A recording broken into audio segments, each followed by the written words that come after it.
নমস্কাৰ বন্ধুসকল, আপোনালোকক এটা নতুন ভিডিঅ' লৈ পেলাই স্বাগতম জনাইছোঁ মোৰ চেনেললৈ।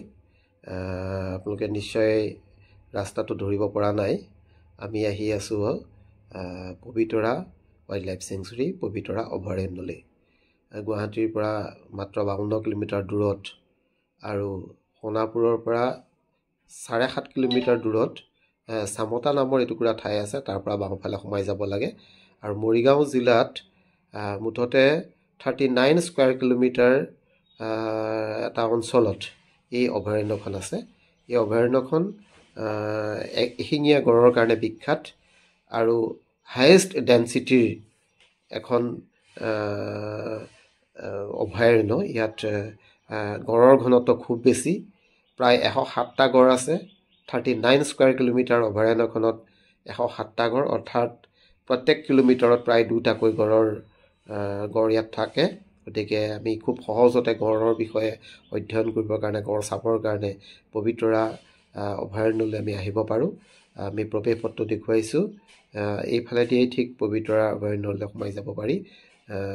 আমি গৈ পেলাই দেখিছোঁ যে ইয়াত কাউণ্টাৰ আছে, জীপ চাফাৰী কৰিব পাৰি, এলিফেণ্ট চাফাৰী কৰিব পাৰি আৰু লগতে ডলফিন চাবৰ কাৰণে ইয়াত ৰিভাৰ চাফাৰীও কৰিব পাৰি। কিন্তু যোৱাৰ উপযুক্ত সময় হ'ল আগবেলা। আমি যিহেতু 3টা বজাত গৈ পালোগৈ, আমি অভয়াৰণ্যখনৰ ভিতৰলৈ প্ৰৱেশ কৰিব নোৱাৰিলোঁ। তথাপিও আপোনালোকক বাহিৰৰ যি পৰিৱেশ, সেই পৰিৱেশটো দেখুৱাৰ লোভ সামৰিব নোৱাৰি ভিডিঅ'টো আপোনালোকলৈ আগবঢ়ালোঁ। গোটেই অভয়াৰণ্যখন খুব সুন্দৰ, বাহিৰৰ পৰিৱেশখিনি খুব সুন্দৰ। ইয়াত অনলাইন আমি বুকিং কৰিব লাগে, এলিফেণ্ট চাফাৰীৰ কাৰণে হওক বা জীপ চাফাৰীৰ কাৰণে হওক বা ৰিভাৰ চাফাৰীৰ কাৰণে হওক। আপোনালোকে ইয়াৰ ৱেবছাইটত গৈ পেলাই অনলাইন বুকিং কৰি এই পবিতৰা অভয়াৰণ্যখন চাবলৈ আহিব পাৰে। এখন সুন্দৰ অভয়াৰণ্য। আমি বেছিভাগেই কাজিৰঙালৈ যাওঁ, তথাপিও একেবাৰে ওচৰতে থকা পবিতৰাখনলৈ আমি অলপ হয়তো হেমাহি কৰোঁ যাবলৈ। গতিকে আমি সকলোকে অনুৰোধ কৰিছোঁ, পবিতৰালৈ আহক, ইয়াৰ পৰিৱেশখিনি চাওক।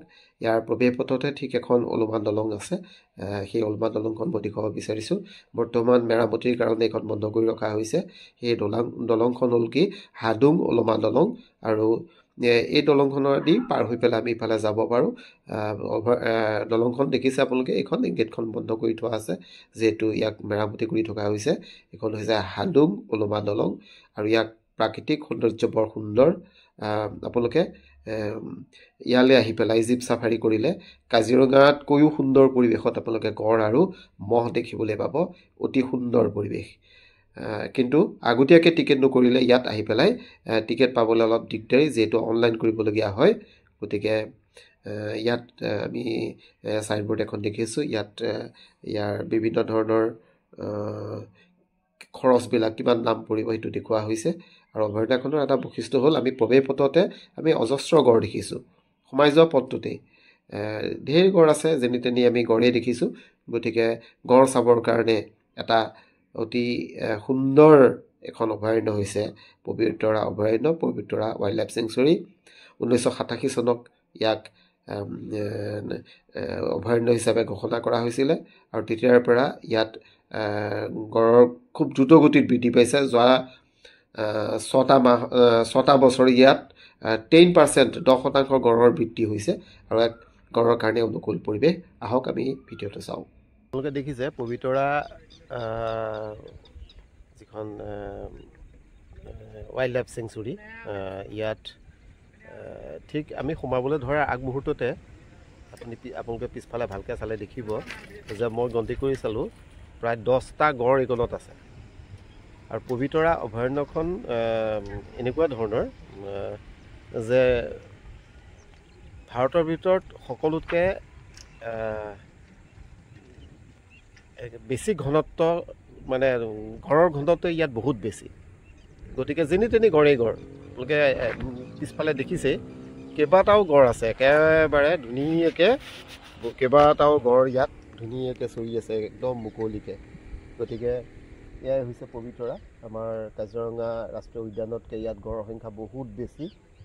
চকুৰে এনেকৈ সেই দেখালৈকে সেয়া 1 2 3 4 5 6 7 8 9 10 11 12 13 14 15 16টা 16টা গড় এইকণতে আছে মোৰ চকুৰ আগতে একেবাৰে ওচৰতে মুঠতে তো এয়া হ'ল ঠিক হেৰিয়াৰ প্ৰৱেশ পথটো আমাৰ পবিতৰা যিখন ৱাইল্ড লাইফ চেংচুৰী আছে সেই তাৰ ঠিক আমি ইফালে গৈ পেলাই প্ৰৱেশ পথটোৰ ওচৰতে আমি গাড়ী ৰখাই পেলাই গড়কেইটা দেখিলোঁ ভিতৰত কিমান গড় আছে ঠিক নাই এই মুখতেই এই গাড়ী ঘোঁৰা অহা যোৱা কৰা জেগাতেই ইয়াত যথেষ্ট পৰিমাণৰ গড় আছে